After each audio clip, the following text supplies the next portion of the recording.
Te sientas a hacer algo importante, importante de verdad, abres el documento, respiras hondo y a los 40 segundos, los datos nos dicen que tu mano ya está buscando el teléfono móvil. No te has distraído con nada, no lo has decidido tú siquiera, no te ha llamado nadie, no te ha sonado ninguna notificación. Nuestra mano ya va sola al teléfono móvil cada 40 segundos. Y justo después de que eso pase, nos aparece una vocecilla interna que nos pregunta qué nos pasa, por qué ya no podemos concentrarnos, por qué no tenemos ya voluntad para centrar nuestra atención en un único tema. De esto va el libro que te traigo hoy. Esto es Ideas para Vivir Mejor, el sitio donde cogemos una idea buena, ya lo sabes, y la convertimos en algo que puedas usar desde hoy mismo. Y hoy me gustaría hablarte de tu atención, que probablemente es el recurso que peor tratamos sin ni siquiera darnos cuenta.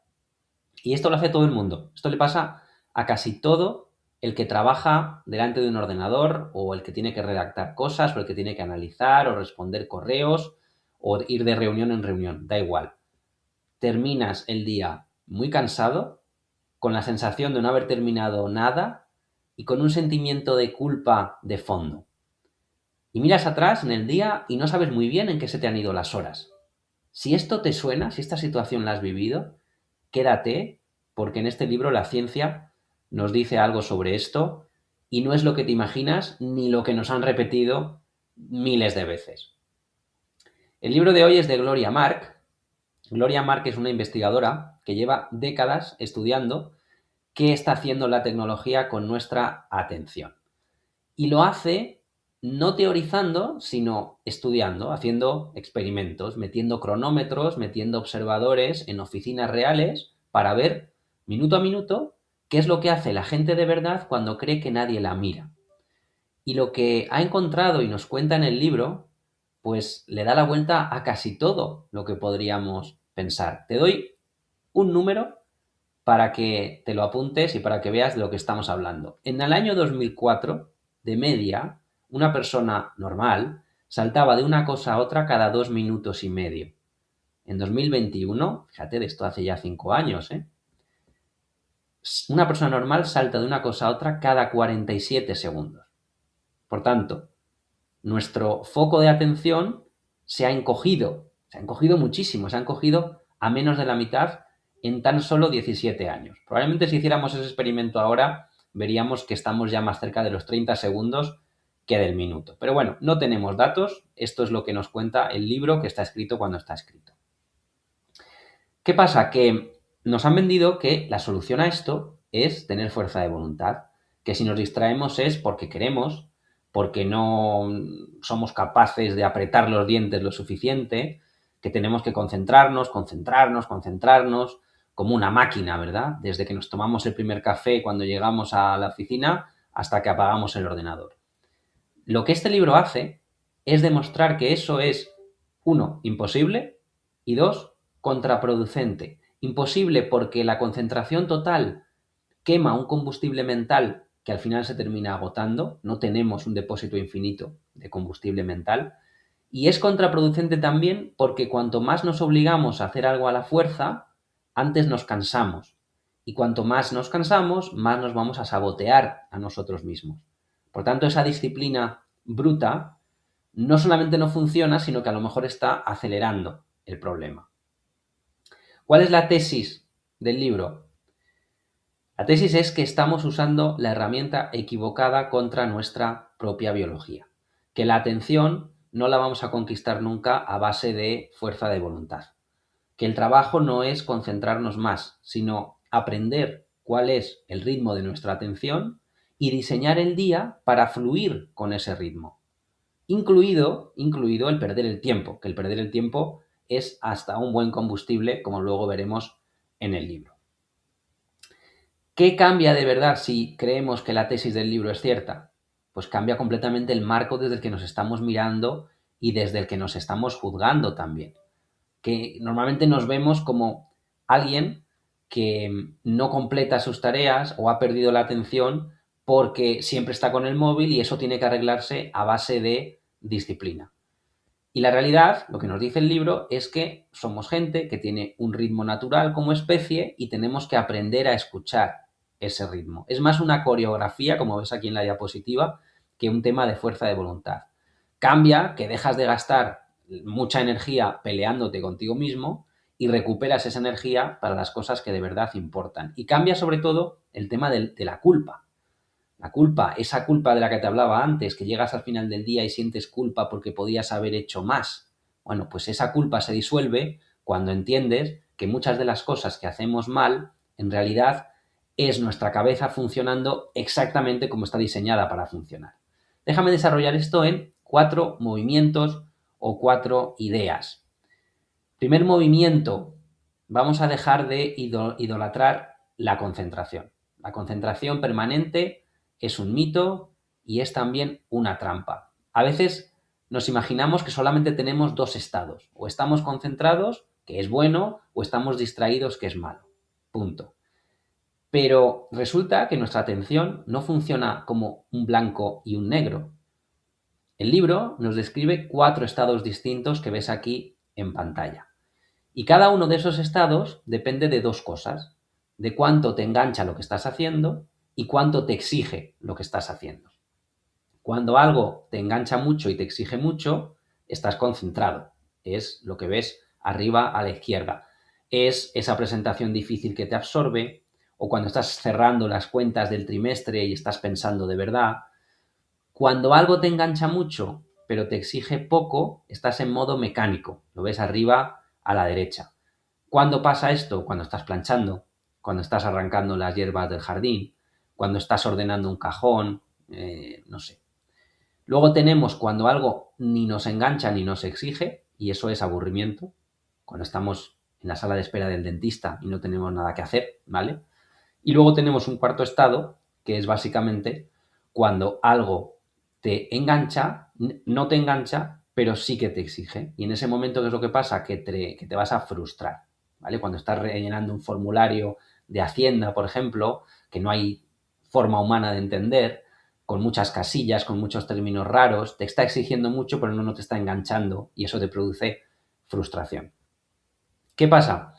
Que nos han enseñado que solamente el primer estado que te he contado, el estado de concentración, es el bueno, ¿no? Que los otros 3 pues son tiempo perdido, cosas de gente vaga, algo que te lleva al fracaso.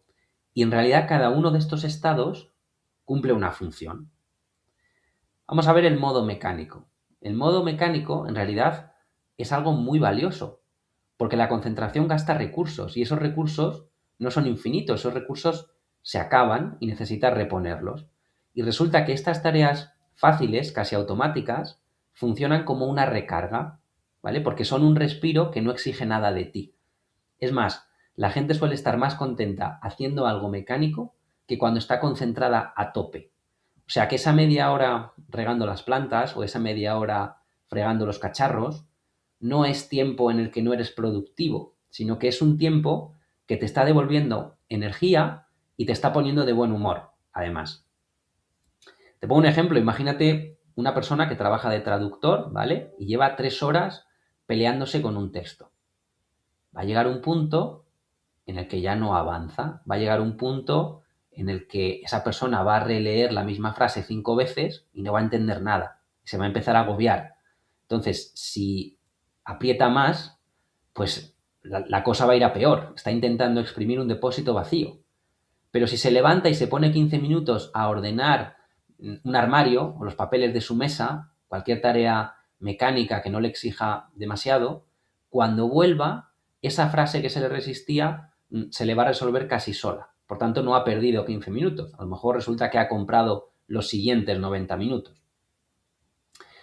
Y luego hay un mito que es el del flujo, que yo te he hablado de él y seguro que lo has oído hablar en otros podcasts o en otros contenidos. Es ese estado mágico en el que te enganchas tanto a una tarea que pierdes la noción del tiempo. Ese estado existe, por supuesto que existe, es real, pero tendemos a creer que deberíamos vivir en ese estado todo el tiempo y que si no estamos alcanzando ese estado es que estamos haciendo algo mal.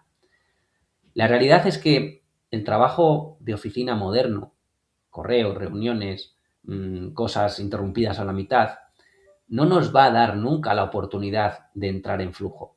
Y a lo mejor no pasa nada. Puedes ser perfectamente feliz y perfectamente productivo sin vivir permanentemente en ese estado. Por tanto, perseguir ese estado de flujo como si fuera lo normal, eso nos va a añadir una frustración más y eso es lo que no queremos. Y no solo el modo mecánico tiene su papel. Hasta los dos estados que peor fama tienen, que son el aburrimiento y la frustración, hasta esos dos estados cumplen con una función. El aburrimiento muchas veces es una señal. Es tu cabeza avisándote de que eso que estás haciendo no te aporta gran cosa o que necesitas cambiar de aires. Entonces, la gente que no soporta ni un minuto de aburrimiento es precisamente la gente que primero se lanza al móvil en cuanto tiene oportunidad, porque ha perdido la costumbre de estar simplemente quieta con su propia mente. Esas personas que ves esperando el autobús, ¿verdad? Hay personas que dejan su teléfono en el bolsillo y dejan que su cabeza divague, y hay otras que sacan el teléfono prácticamente como si fuera un acto reflejo. ¿Y sabes lo que pasa? Que de ese divagar, sin rumbo, sin teléfono, a veces salen unas ideas estupendas, unas ideas que ni siquiera saldrían cuando estás ahí intentando concentrarte a tope. Por tanto, tolerar un poquito de aburrimiento en vez de taparlo con una pantalla es prácticamente hoy un superpoder en estos tiempos que nos ha tocado vivir. Y luego un error que todos cometemos, intentar recargar energía con cosas que nunca pueden recargar nuestra energía. Hay una diferencia muy grande entre una pausa que te devuelve energía y un agujero en la pantalla que te está robando energía. Ordenar algo te repone. 20 minutos saltando de un vídeo a otro te van a dejar agotado. Más vacío que antes, con el corazón acelerado y con una sensación como de resaca mental. ¿Son los dos descanso? No, no. Solamente esa recarga sana que ves aquí, ordenar la mesa, doblar la ropa, dar una vuelta a la manzana, hacer unas flexiones, lo que quieras, todo eso es recarga de verdad y eso te devuelve la energía y el humor. Entonces, aprender a distinguir las pausas que te recargan de las pausas que te drenan, eso te va a dar la vida. Eso es media batalla que vas a poder ganar.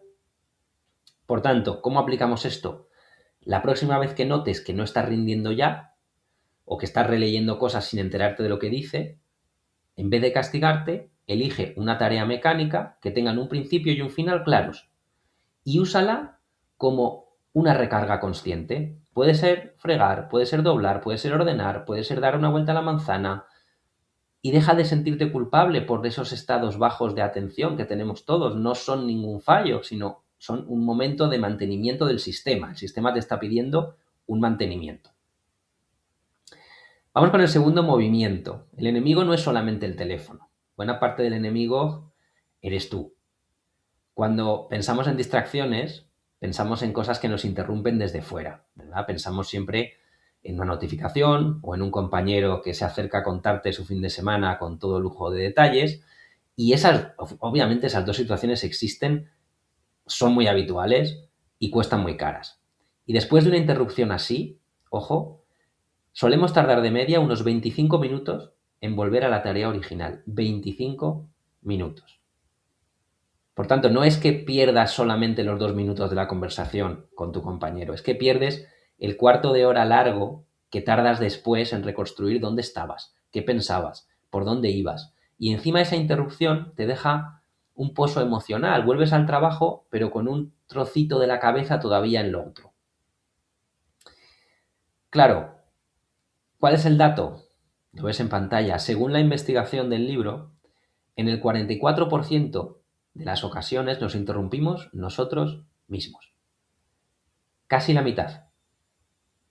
No suena nada, no hay un desencadenante visible, estás con el informe y de repente te asalta la necesidad urgentísima de comprobar cuánto has pagado de luz este mes. O si en ese restaurante que vas a ir el sábado o que quieres ir el sábado, pues queda una mesa disponible. O te viene a la cabeza una canción y necesitas recordar cómo seguía la letra ya, ahora mismo.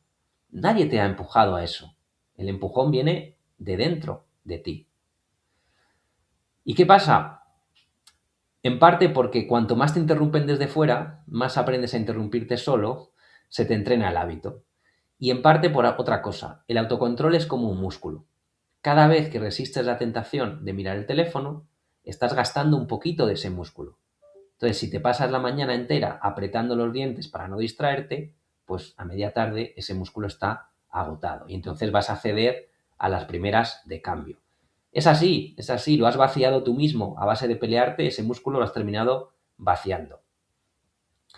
Y ya que estamos, déjame tirar por otro mito, ¿vale? Ese mito que dice que somos buenos haciendo varias cosas a la vez, multitarea. No somos multitarea, salvo un puñado minúsculo de personas. Cuando crees que estás haciendo dos tareas exigentes en paralelo, en realidad no estás atendiendo a las dos. Estás saltando de una a otra a toda velocidad. Y cada uno de esos saltos te cuesta muchos recursos. Intenta escribir un mensaje importante mientras escuchas a alguien que te está contando algo importante también. No te vas a enterar de ninguna de las dos cosas. Vas a acabar agotado por dos. Lo único que sí que puedes solapar de verdad es una tarea muy exigente con una tarea muy automática. Por ejemplo, pensar mientras caminas. Todo lo demás es engañarse, es ilusión y encima nos cuesta bastante, bastante caro. Y esto explica una cosa que encuentra el libro y que parece una paradoja. Las personas más responsables, las personas más concienzudas, pasan más tiempo en webs de entretenimiento que las demás. Más tiempo, no menos. ¿Cómo es esto posible? Pues porque no lo viven como una guerra contra sí mismas. Se dan esos respiros a propósito, sin culpa.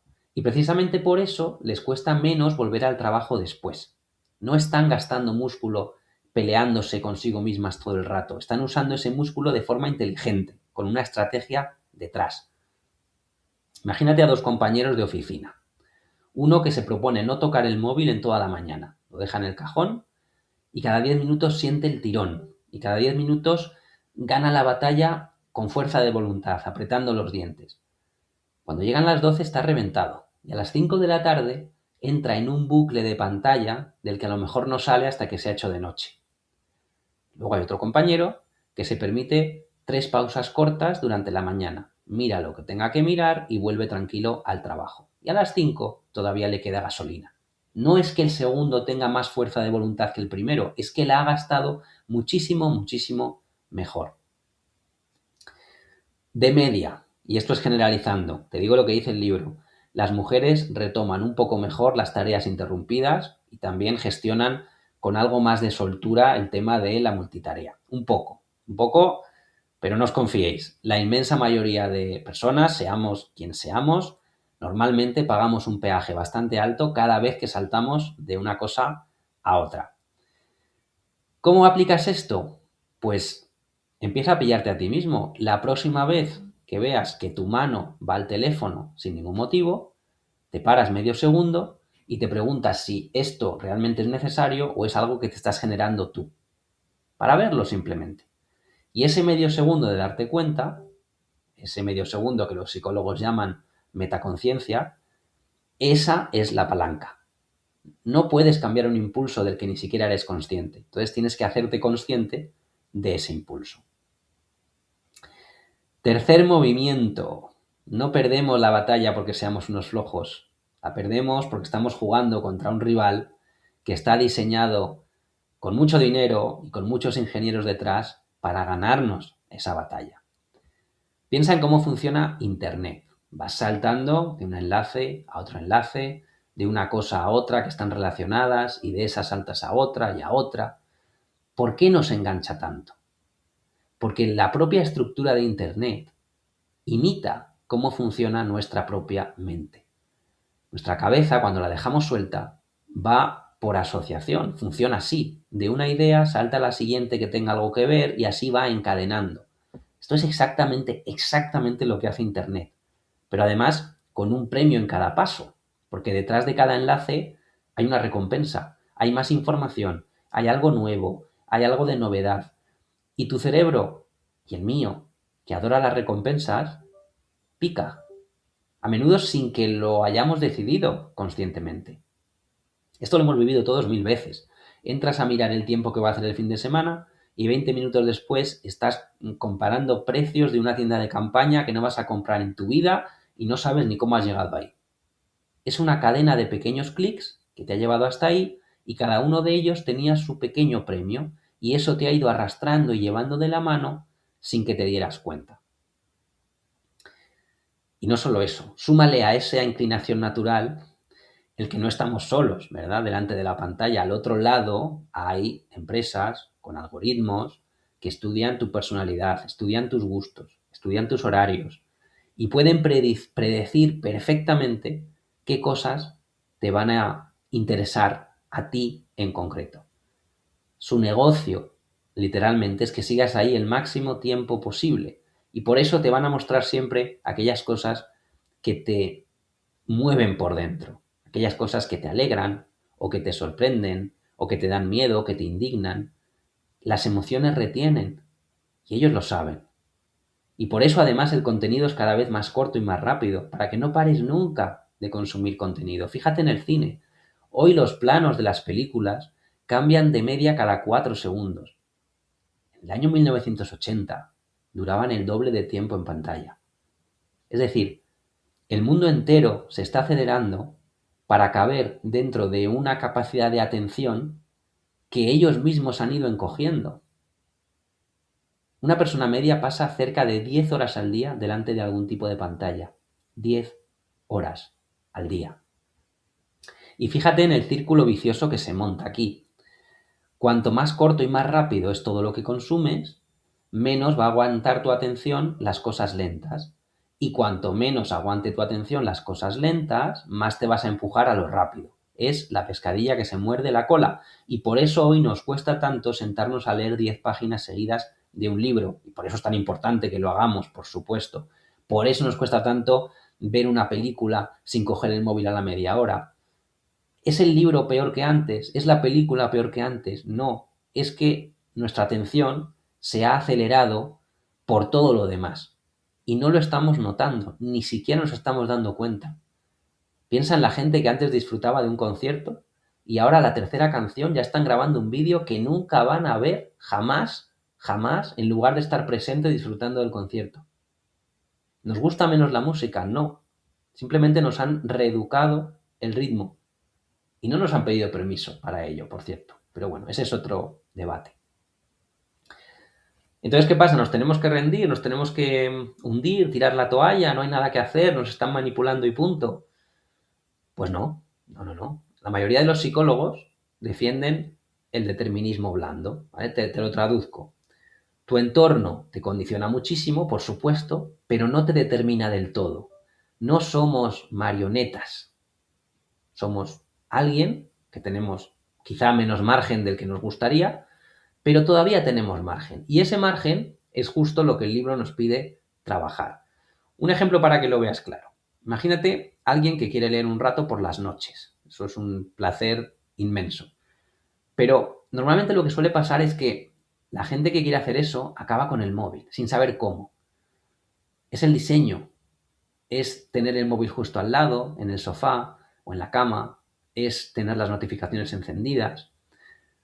Está peleando contra un sistema construido, por, como te decía antes, por profesionales para retenerlo ahí, para que coja el móvil y no el libro. Entonces, ¿qué hay que hacer? Cambiar el diseño. El día que esa persona cambie el diseño, por ejemplo, ponga el móvil a cargar en otra habitación o tenga el libro puesto encima de la almohada, esa persona va a empezar a ganar la batalla que lleva meses perdiendo. Es cambiar el terreno de juego. La idea es que no podemos cambiar nuestro carácter, no podemos cambiar la realidad, pero sí que podemos cambiar el terreno de juego. Por tanto, vamos a dejar de cambiar o de intentar cambiar esto pensando que tenemos un defecto de fábrica o que las cartas ya están repartidas y vamos a empezar a tratar esto como un problema de diseño, ¿vale? ¿Qué hay a mi alrededor que me está empujando a eso que no quiero hacer? ¿Y cuántas de esas cosas puedo cambiar? Un plan, hay que tener un plan. Claro, yo entiendo que la pregunta es cómo llevas esto a tu día a día y no solamente a tus oídos en este podcast. Una de las cosas que te recomiendo, si quieres cerrar esa distancia entre saber y hacer, es que entres en ideas en acción. En Ideas en Acción, en Patreon, tienes ejercicios concretos de este episodio y tienes el oráculo, que es un interlocutor entrenado con cientos de episodios y con muchos libros para pensar contigo tu caso exacto, qué cosas te distraen a ti, a qué hora se te cae la atención y qué puedes empezar a cambiar mañana mismo. Tienes el enlace, como siempre, en la descripción del episodio. Pero déjame pasar al cuarto movimiento, el práctico, el más práctico de todos. Si esa concentración total de la que te hablaba antes no la podemos sostener, si la fuerza bruta se nos agota, ¿qué podemos hacer? Fluir con nuestro ritmo. Fluir con nuestro ritmo en lugar de pelearnos contra nuestro ritmo.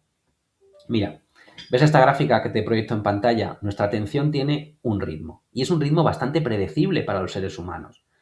Para la mayoría de la gente, la concentración sube y toca techo sobre las 11 de la mañana. Luego, después de la 1 del mediodía, se cae y remonta otra vez hacia las 3 de la tarde. Esto no es idéntico para todos, tú tienes que observar tus ritmos, pero casi todos tenemos picos y valles parecidos repartidos durante el día. ¿Quién usa esta información para planificarse los días? Nadie. Colocamos las tareas según nos van cayendo, según quién nos manda el correo, no según nuestra energía. Y a lo mejor acabamos haciendo lo más difícil y lo que más concentración requiere en el momento valle, después de comer, cuando ya no nos queda gasolina y estamos gastando en nuestro mejor momento del día, el pico de las 11 de la mañana, el de media mañana, respondiendo correos tontos. Eso es lo que no puede pasar y eso es lo que el libro nos invita a pensar para no hacer nunca. Dale la vuelta a esto. Coge la tarea que más concentración, que más atención te exija, ¿vale? Y ponla en tu pico, a media mañana, cuando tengas el depósito lleno.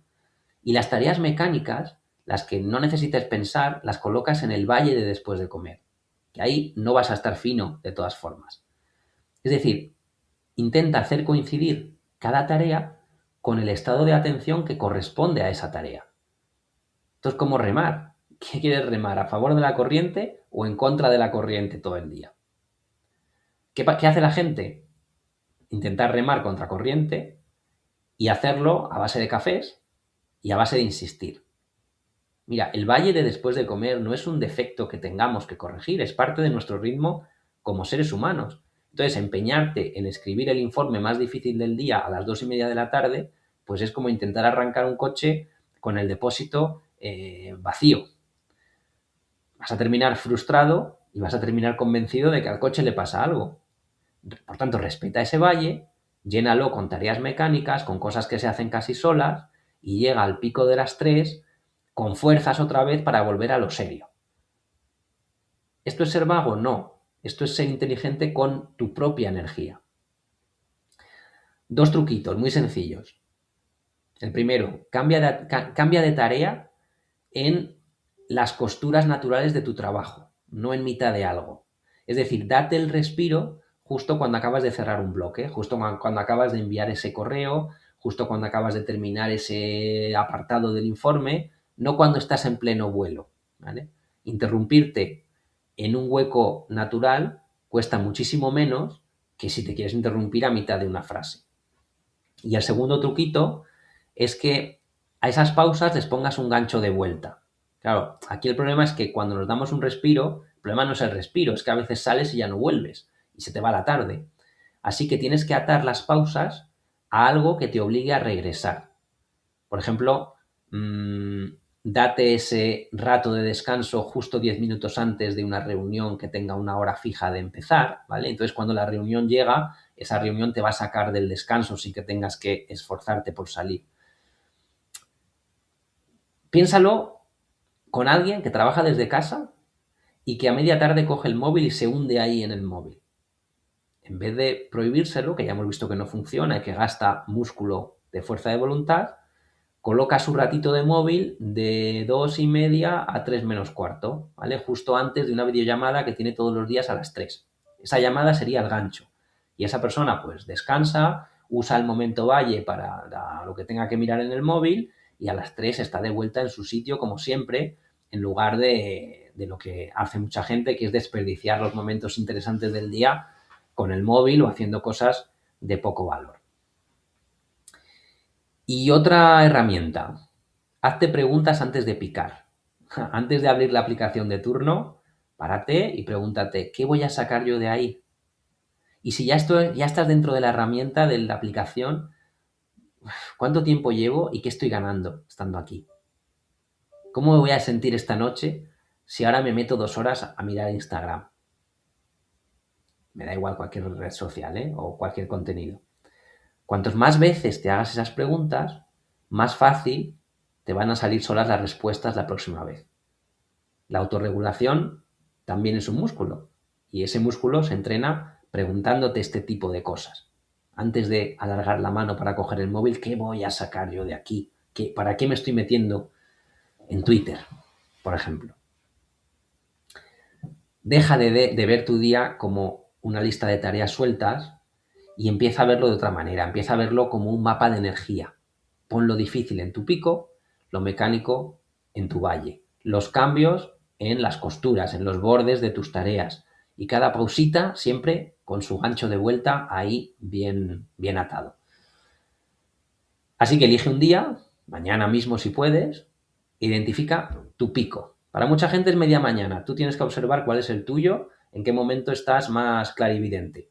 Y en esa franja colocas la tarea importante, la que más te cuesta, la que pospones, y la proteges como si fuera oro. Pones el teléfono en otra habitación, tienes una sola cosa abierta en la pantalla, y en el valle de después de comer, en lugar de irte al scroll, pues eliges una pausa mecánica. Dar un paseo, ordenar algo, siempre con un gancho que te devuelva al trabajo cuando toque. Hazlo un día. No vas a arreglar el problema de golpe, no, tampoco hace falta, sino que vas a demostrarte a ti mismo que esto, el manejo de energía durante el día, se puede coreografiar, si quieres, en lugar de estarlo sufriendo. Y con esa prueba ya tienes por dónde seguir. Y fíjate en un detalle. Fíjate también cuántas veces en ese día tu mano se ha ido al teléfono sola.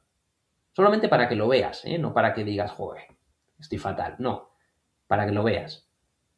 Ese darte cuenta es el músculo que de verdad importa y lo vamos a entrenar precisamente así, mirando las cosas tal y como son, mirándolas de frente y contándonos verdad.